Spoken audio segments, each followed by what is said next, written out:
नमस्कार, स्वागत है आप सभी का एक बार फिर से जीवन दर्पण मन की बात में। टीना राठौड़ और पीआरजी की टीम की तरफ से ये एक ऐसा कार्यक्रम है जिसमें हम राजस्थान की जानी मानी हस्तियों को आपसे रूबरू करवाते हैं और उनके मन की बात आप तक पहुंचाते हैं। इसी सिलसिले में हमारे बीच मौजूद है सिरियारी जिला पाली से भगत सिंह जी। आइए करते हैं उनसे बात और जानते हैं उनके मन की बात।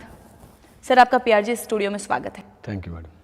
सर, सबसे पहले हम जानना चाहेंगे आपके परिवार, पढ़ाई और जन्म स्थान के बारे में। हाँ, मेरा गांव अरावली की पहाड़ियों के नीचे है। गांव सिरियरी है जो मारवाड़ जंक्शन में आता है। और मैं जाति से मेवाड़ा कलाल हूँ और मैंने 12th तक पढ़ाई की है राणावास में, जहाँ नियर बाई कॉलेज वही था। और उसके बाद मैं बाहर चला गया था कमाने के लिए बेंगलोर जी। और वहाँ मेरा बिजनेस है, गोल्ड डायमंड का और प्रॉपर्टी का काम है मेरा।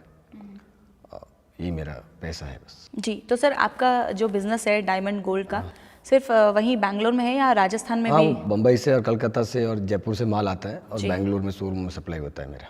जी। और कपड़ों का भी बिजनेस है मेरा वहाँ पे बैंगलोर में, जो एक्सपोर्ट का काम। जी, बहुत खूब। सर, एक बिजनेस पर्सनालिटी होने के नाते आप एक क्रिएटिव फील्ड से भी हैं, बिजनेस करते हैं, लेकिन आप योग और धर्म और कुंडलिनी शक्ति के बारे में भी जानकारी रखते हैं। बिल्कुल मैडम। तो सबसे पहले तो हम जानना चाहेंगे कि ये कुंडलिनी शक्ति क्या है और आपकी रुचि कैसे हुई? मैडम, क्या है मैं बताऊं कि बचपन से ही मेरी आध्यात्मिक में बहुत रुचि थी, क्योंकि मेरा पूरा परिवार धर्म में बहुत विश्वास रखता था। और सबसे पहले मैंने मेरे जीवन में हर क्षेत्र में मैंने अपने जीवन में बहुत अच्छा प्रयास किया। पहले मैंने व्यापार में, पढ़ाई में भी मैं अच्छा था, फिर व्यापार में भी मैंने अच्छी उपलब्धि प्राप्त की। उसके बाद मुझे लगा कि मुझे समाज में कुछ करना चाहिए। मैंने मेरे खुद के लिए जीना कभी नहीं समझा कि मैं खुद के लिए जीऊँ। मैंने बोला मेरा जीवन पूरी दुनिया के लिए काम आए, मैं एक ऐसा काम करके जाऊँ जो पूरी दुनिया याद करे और आने वाली पीढ़ियों के लिए अच्छा हो जाए। तो फिर मैंने सोचा कि राजनीति में जाकर शायद मैं कुछ कर सकूँ, बट राजनीति में बहुत गंदगी है, वहाँ पर मैं अपने सपने को पूरा नहीं कर सका। तो फिर धीरे धीरे मेरे अंदर ये हुआ कि दुनिया की ब्रह्मांड की सारी शक्तियाँ अपने भीतर है, तो मुझे अपने भीतर ही अपने आप को चेतन करना पड़ेगा। मेरी मदद मैं स्वयं ही कर सकता हूँ, इस दुनिया में मेरी मदद कोई नहीं कर सकता। जी। तब जाकर मैंने धर्म की तरफ मेरा कदम आगे बढ़ाया और उसको जानने के लिए धर्म का सहारा लेना जरूरी था। और मैं जिस धर्म से बिलोंग करता हूँ, मैं अपने आप को भाग्यशाली समझता हूँ कि मैंने भारत की भूमि में जन्म लिया। जी। तो मैंने सोचा कि मैं धर्म से जुड़ूँ। तो तब मुझे पता चला कि धर्म में जुड़ने के लिए सबसे पहले तो मुझे धर्म का ज्ञान तभी होगा जब मेरा कोई समर्थ गुरु होगा। इस संसार में 2-3 प्रकार के गुरु होते हैं एक व्यक्तिगत जीवन में। सबसे पहले माँ अपनी गुरु होती है, जो सांसारिक जीवन के बारे में बताती है, किस चीज़ को क्या बोलते हैं, कैसे खाते हैं, कैसे बैठते हैं, उठते हैं। फिर दूसरा ऐसा गुरु होता है जो हमें विद्या का ज्ञान देता है, जो हम अपने रोजमर्रा के जीवन में काम आता है, जो ज्ञान। तीसरा ऐसा ज्ञान जो मनुष्य के पूर्ण विकास का नाम होता है, जो ईश्वर की प्राप्ति का मार्ग होता है, जो आत्म साक्षात्कार का होता है। तो मैं उस ज्ञान की तरफ आगे बढ़ा। तब मेरे अंदर जब रुचि हुई तो मैंने कहा कि मैं गुरु किसको बनाऊं। तो मैं काफ़ी गुरुओं की शरण में गया, लेकिन वो सब कथावाचक थे। जी।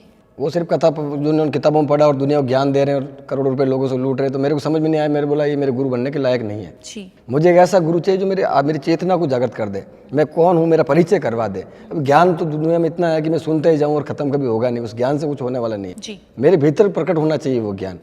तब मुझे देव संजोग से मेरे गुरु रामलाल जी स्याग मिले, जो नाथ संप्रदाय के शिष्य हैं और उनके गुरुओं का अखाड़ा काजलवास में है, हमारे गांव से 3 किलोमीटर दूर। तो मुझे विश्वास हुआ कि हाँ ये गुरु समर्थ है, क्योंकि इनके गुरु भी समर्थ है। बाकी जो दूसरे गुरु बन बैठे उनका कोई गुरु नहीं, खुद गुरु बन गए। जी। ये जो गुरु है तो उनका नाथ संप्रदाय का इतिहास रहा है, गुरु गोरक्षनाथ जी और मछलीनाथ जी की तरफ से लगाकर, और 11 जीवित समाधियाँ काजलवास में है। और वहाँ से मेरी रुचि जुड़ी। फिर मैंने वहाँ पर काफ़ी विकास करवाया। जो भी मैंने कमाया, मैंने बोला सारा पैसा धर्म में लगना चाहिए, ताकि आने वाले लोगों को पता चले कि वास्तव में क्या है। जी। फिर मैंने वहाँ आश्रम बनाया, ध्यान केंद्र बनाया, और मेरे गुरुदेव ने मुझे मंत्र दीक्षा दी और एक संजीवनी मंत्र दिया, और मैंने ध्यान करना शुरू किया। तो धीरे धीरे मेरे अंदर एक दिव्य परिवर्तन आने लगा। दिव्य परिवर्तन मैं ये चाहता हूँ आपके चैनल के माध्यम से, आप लोगों के माध्यम से, कि इस दुनिया में मैं कुछ कहना चाहता हूँ, इस दुनिया को मैं कुछ बताना चाहता हूँ, जो मैंने व्यक्तिगत प्रैक्टिकल किया है मेरी लाइफ में।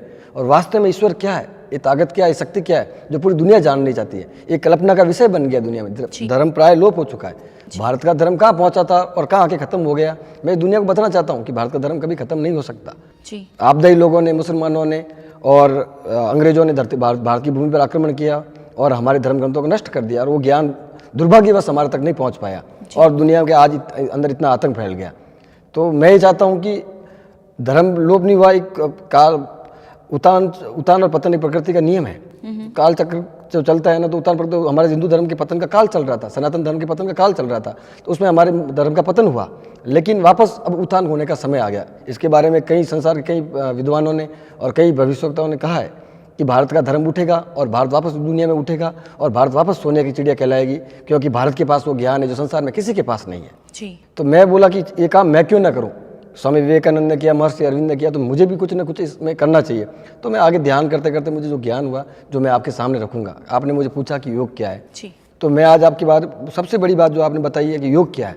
इस दुनिया में क्या है, लोगों ने योग को योगा बना दिया, जबकि योगा नाम का शब्द भारतीय योग दर्शन में कहीं पर भी नहीं है। किसी भी ग्रंथ में योगा नाम की, योगा का मतलब सिर्फ यही है फिजिकल एक्सरसाइज। जो आर्थोपेडिक सर्जन, एक डॉक्टर पढ़ा हुआ व्यक्ति और अच्छी तरीके से वो हमारे को योगा करवा सकता है। ये दूसरे जितने भी लोग हैं जो योगा करवा रहे हैं, पता नहीं कौन सी बीमारी कौन सा योगा कर रहे हैं, उनको खुद को पता नहीं है। योगा से धर्म का कोई लेना देना नहीं है। हमारा जो सही शब्द है वो है योग, और योग का अर्थ होता है जोड़। आत्मा से परमात्मा का मिलन ही योग है। नर से नारायण की यात्रा ही योग है। मनुष्य योनि में रहते हुए मनुष्य मोक्ष को प्राप्त करना ही योग है। शिव से शक्ति का मिलन ही योग है। तो मैंने योग के ऊपर, मैं जो ज्ञान आपको दे रहा हूँ वो मैंने किताबों में नहीं पढ़ा है, वो ज्ञान मैंने खुद ने अपने भीतर से प्रकट किया है। मैंने आज दिन तक संसार में कोई धार्मिक किताब नहीं पढ़ी। मैंने कहा कि अगर ब्रह्मांड का मालिक, मुझे इस चीज़ से ये पता चला, इस योग से ये पता चला कि ब्रह्मांड का रचयिता करने वाला वो मालिक हमारे सूक्ष्म रूप में हमारे हृदय में विराजमान है। तो संसार की सारी चीज़ और सारा ज्ञान मेरे भीतर है, जिसे मुझे भीतर से प्रकट करना है। तो मैं जो कुछ भी जानूंगा मेरे भीतर से जानूंगा। तो फिर मैंने इस पे आगे बढ़ते हुए मैंने देखा कि हम उस योग में होता क्या है, जिसके बारे में आज योग का हल्ला है और पूरी दुनिया योग की तरफ बढ़ रही है। और आज विदेशों के लोग भी इस योग की तरफ बढ़ रहे हैं, क्योंकि उनको शांति चाहिए। पूरी दुनिया डिप्रेशन में है। जैसे ही भारत का धर्म गिरा और धर्म लोप हुआ और दुनिया में धीरे धीरे ज्ञान खत्म हो गया, और ज्ञान खत्म होने से लोग आपस में लड़ने झगड़ने और अपनी आर्थिक स्थिति सुधारने में और अपनी 2 टाइम की रोटी में लग गए, और इतने डिप्रेशन में कि न जाने दुनिया की कौन सी बीमारी उनको घेर दिया, और लाइलाज बीमारी धरती पर पैदा हो गई। और आगे आने वाले टाइम अगर ऐसे ही चला तो दुनिया किस स्थिति पर पहुंच जाएगी आपको समझ भी नहीं सकते। और इतने हथियार हमने बना दिए हैं इस दुनिया में खत्म करने के लिए। जो चीज़ जिसके लिए बनी उसका इस्तेमाल होगा, पूरी दुनिया का अंत होगा। तो कोई न कोई तो व्यक्ति इस धरती पर उसका मसीहा बनकर आएगा, उसका दूत बनकर आएगा और इस लोगों को शांति दिलाएगा, और जो धार्मिक लोग हैं उनका कल्याण करेगा।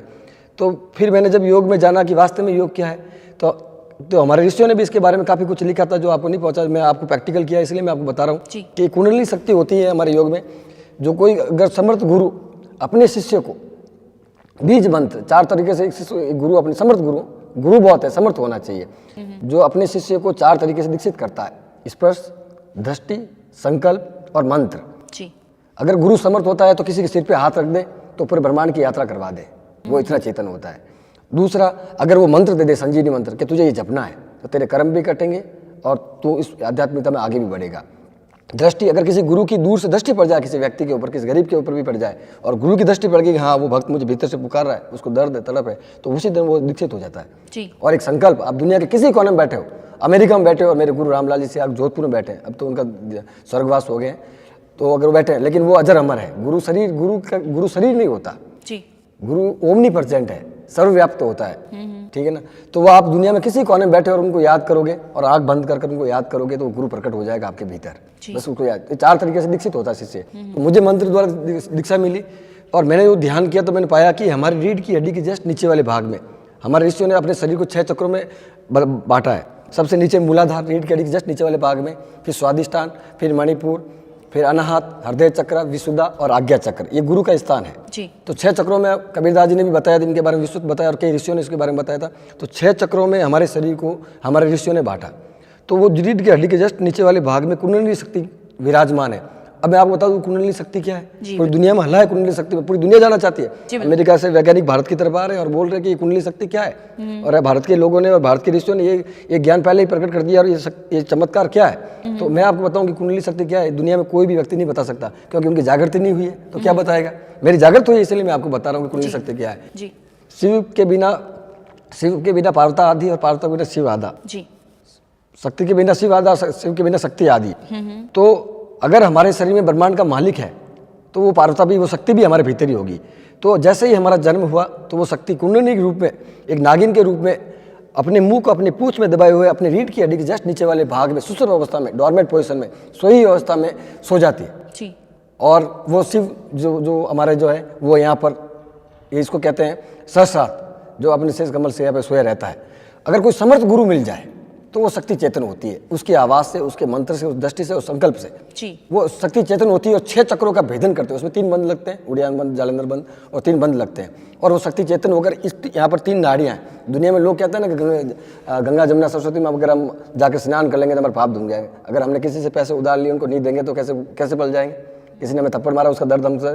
तो ये जो है ना, ये सिर्फ भक्ति से ही, एकमात्र गुरु ही आपके पाप को काट सकता है। और या फिर आप अच्छे कर्म करके अपने पापों को काट सकते हो, नहीं तो आप किसी नदी में स्नान कर लो या चाहे पूरी दुनिया दिन भर भूखे मर जाओ, आपके पाप कटने वाले नहीं है।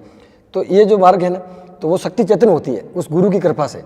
और 6 चक्रों का भेदन करके यहाँ 3 नाड़ियाँ हैं, जिसे ईड़ा पीड़ा सुषुम्ना कहते हैं, गंगा जमुना सरस्वती कहते हैं। मैं जो बातें कह रहा हूँ ना, ये मेरा ज्ञान है और किताबों में मिल जाएगा आपको। ऋग्वेद में मिल जाएगा, वेदों में मिल जाएगा, महाभारत में मिल जाएगा और कहीं में मिल जाएगा आपको।